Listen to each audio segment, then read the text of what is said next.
அதாவது கஞ்சா போதைக்கும் மது போதைக்கும் தொட்டுவிட ஊறுகா மாதிரி வந்து சின்ன பிள்ளைங்கள தான் 5 வயசு பிள்ளைங்கள்லேருந்து 50 வயசு கிளவி கொண்டும் பாலியல் ரீதியாக துன்புறுத்தல் வந்து இன்னும் நடந்துட்டு தான் இருக்கு. சமீபத்தில் கூட மாதிரி ஒரு சின்ன பிள்ளை, ஒரு 7-8 வயசு பிள்ளை ரோட்ல விளையாண்டுட்டு இருந்த பிள்ளைய ஒருத்த வந்து கூட்டு வந்து எனக்கு தண்ணி பாட்டில் வேண்டாமா, நீ ஒரு 10 ரூபா வச்சுக்கன்னு சொல்லி அந்த பிள்ளைகிட்ட கொடுக்க, அந்த பிள்ளை யதார்த்தமா அதையும் வாங்கிட்டு போய் அந்த பிள்ளை அப்படியே போய் கடைக்கு போகும்போது அந்த பிள்ளையை கூட்டு போயிட்டான். போய் அந்த பிள்ளை என்ன தேடாத இடம் இல்லை, எல்லா பக்கம் தேடி இருக்காங்க. அந்த பிள்ளை வந்திருக்கு, வெளியே சொல்ல முடியாது, அப்படியே ரத்த காயத்தோட வந்திருக்கு. எல்லாரும் அவனை பிடிச்சிட்டான் அடிச்சுட்டான் அப்படின்னு எல்லாம் சொல்றாங்க. ஆனா நான் ஒரு நான் என்ன நினைக்கோம்னா, அந்த இடத்துல அந்த மிருகத்திட்ட அந்த பிள்ளை என்ன பாடுபட்டிருக்கும், எவ்வளவு போராடி இருக்கும், அவன் என்னெல்லாம் பண்ணியிருப்பான், அதெல்லாம் சிந்திக்கணும். அவனே பிடிச்சாச்சு வச்சாச்சு உடனே தூக்கில போடுங்க அப்படின்னு சொல்லி நம்ம வந்து ஒவ்வொரு விஷயமும் வந்து போராடிட்டு இருக்கோம். பாலியல் ரீதியாக துன்புறுத்தல் நடந்துட்டு தான் இருக்கு அப்படின்னு சொல்லி நம்ம வந்து தொடர்ந்து வீடியோ போட்டுட்டு தான் இருக்கோம்.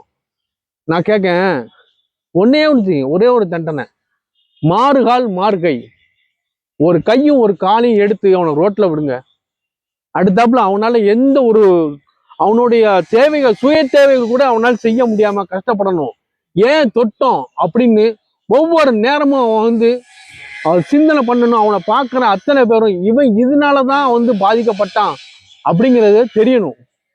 தூக்கு தண்டனை கூட இப்போ வந்து ஒரு நிமிடத்துல போயிருது. அதனால இப்போ வந்து பயங்கிறதே வந்து எல்லளவு கிடையாது. எப்படி சொல்ல, இது ரொம்ப மனசு கஷ்டமா இருக்கு. இதை பத்தி பேச மன ரீதியா வந்து பாதிப்பு தான் ஆகுது.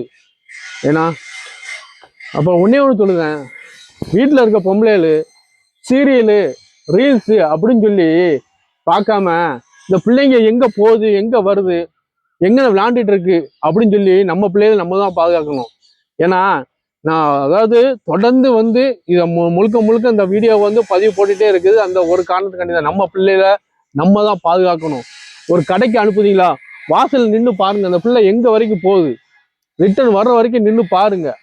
ஏன்னா எந்த சமயத்திலையும் எதுனாலும் நடக்கணும்.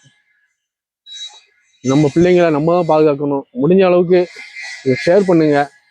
இதை பாதுகாக்கிறதுக்கு என்ன வழி இருக்கிறத அதை வந்து தொடர்ந்து செய்யுங்க. மார்கை மட்டும்தான் இதுக்கு தீர்ப்பு ஆகும்.